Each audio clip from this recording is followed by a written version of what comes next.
Hello everyone, welcome again to my channel time to study guys. आज की video में हम डिस्कस करने वाले हैं BA six semester paper second milestones and new dimensions of Indian education. इससे पहली वीडियोस में गाइस जो हमारी सीरीज़ चल रही है मैं आपको शैक्षिक तकनीकी का अर्थ, परिभाषाएं, इसकी आवश्यकता है, इसके प्रकार, फॉर्म्स सभी कुछ डिटेल में बता चुकी हूँ। आप चैनल पर जाकर वीडियो देख सकते हैं, प्लेलिस्ट में अवेलेबल है। चलिए गाइस, आज हम कवर करेंगे विश्व में शैक्षिक प्रौद्योगिकी का विकास, भारत में शैक्षिक प्रौद्योगिकी का विकास तथा विश्वविद्यालयों में शैक्षिक प्रौद्योगिकी का विकास। Let's start the video. विश्व में शैक्षिक प्रौद्योगिकी का विकास, development of educational technology in the world. शैक्षिक तकनीकी का विकास हम 1926 ईस्वी से मान सकते हैं। इस वर्ष संयुक्त राज्य अमेरिका के ओहियो राज्य विश्वविद्यालय ओहियो स्टेट यूनिवर्सिटी में सिडनी प्रेसी ने शिक्षण मशीन का निर्माण किया। यह शैक्षिक तकनीकी का प्रारंभ था। इस यंत्र या मशीन का प्रयोग व्यक्तिगत सीखने के रूप में किया गया। यह मशीन एक शिक्षण युक्ति, टीचिंग टैक्टिक्स के रूप में परीक्षण हेतु तैयार की गई थी। इसके उपरांत 1930 टू 40 के आसपास लुम्सडेन और ग्लासर आदि तकनीकी वेत्ताओं ने शिक्षण को यांत्रिक बनाने का प्रयास किया। यह कार्य कुछ विशेष प्रकार की पुस्तकों, कार्डों तथा बोर्डों की सहायता से किया गया।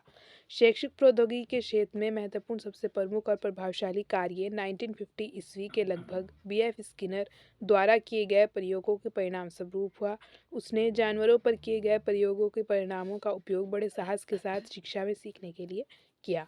फलस्वरूप आज की बहुचर्चित विधि अभिकर्मित अनुदेशन प्रोग्राम लर्निंग का विकास हुआ। यह विधि शैक्षिक तकनीकी का एक महत्वपूर्ण मानी जाती है।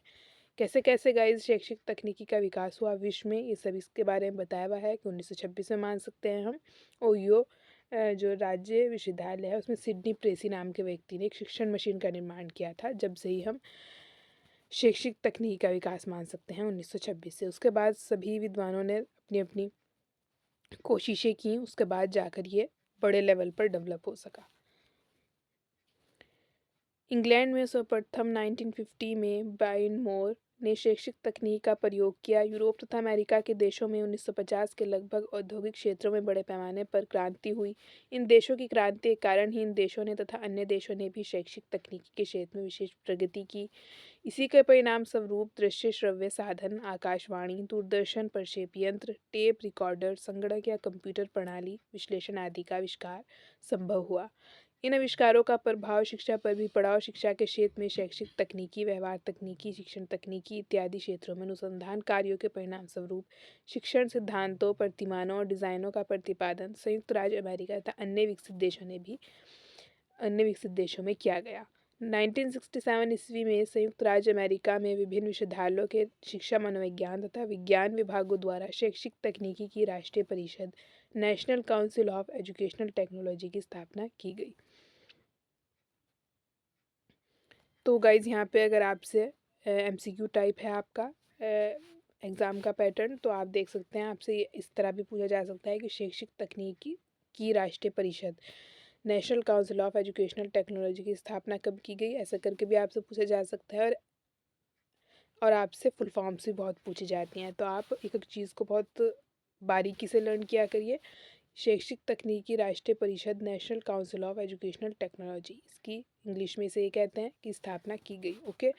हॉलिंग ने 1969 ईस्वी में इंग्लैंड के चेस्टरफील्ड कॉलेज ऑफ टेक्नोलॉजी ने प्रतिपुष्टि प्रणाली की स्थापना की। बेनेट ने 1969 ईस्वी में भाषा प्रयोगशालाओं के महत्व का प्रतिपादन करते हुए उनकी स्थापना में योगदान दिया। उसका मत है कि इन्हें भाषा प्रयोगशाला न कहकर अधिगम प्रयोगशालाएं, लर्निंग लेबोरेटरीज कहना चाहिए।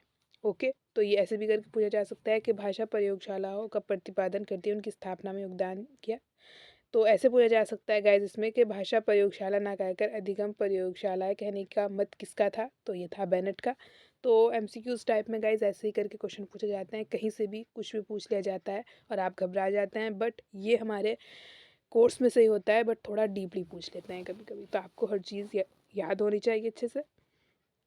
व्यवहार तकनीकी बिहेवियर टेक्नोलॉजी के क्षेत्र में एमिडन, फ्लॉडर्स तथा स्मिथ आदि शिक्षाशास्त्रियों ने संयुक्त राज्य अमेरिका में कक्षा शिक्षण अंतःक्रिया क्लास टीचिंग इंटरेक्शन को संख्यात्मक रीति से शिक्षा के शाब्दिक, वर्बल तथा शाब्दिक नॉन वर्बल व्यवहार को मापने की खोज की तथा कई प्रकार के उपकरणों का प्रयोग किया। 1970 ईस्वी से 1980 के दशक में शैक्षिक तकनीकी का विकास बड़ी तीव्र गति से हुआ। रूस, जर्मनी, फ्रांस, इंग्लैंड, अमेरिका आदि सभी देशों में शैक्षिक तकनीकी संबंधी शोध कार्य किए जाने लगे। इन शोध कार्यों ने शिक्षा जगत में क्रांति ला दी। शिक्षण तथा अनुदेशन को एक नवीन दिशा प्राप्त हो गई और विश्व के सभी देशों के प्रगतिशील विश्वविद्यापीठों में शैक्षिक तकनीकी के नए नए विभाग खोले जाने लगे। यह शिक्षा विभाग का एक प्रधान कार्यक्रम हो गया। तो ये हो गया गाइज हमारा कि विश्व में किस तरह से शैक्षिक तकनीक का विकास हुआ है। अब इसके नेक्स्ट पार्ट में गाइज हम पार्ट 2 में आगे का देखेंगे कि भारत में शैक्षिक तकनीक का विकास कैसे हुआ और विश्वविद्यालयों में शैक्षिक तकनीकी का विकास कैसे हुआ। तो गाइज आज की वीडियो में हमने इतना ही देखते हैं कि विश्व में इसका विकास कैसे हुआ, वरना वीडियो काफ़ी लंबी हो जाएगी, इसलिए इसके पार्ट 2 में हम आगे की चीज़ें कवर करेंगे। सो गाइज आज की वीडियो में इतना ही। अगर आपको आज की वीडियो अच्छी लगी हो तो so don't forget to like, share and subscribe, and thanks for watching and stay connected with my channel. Thanks for watching again.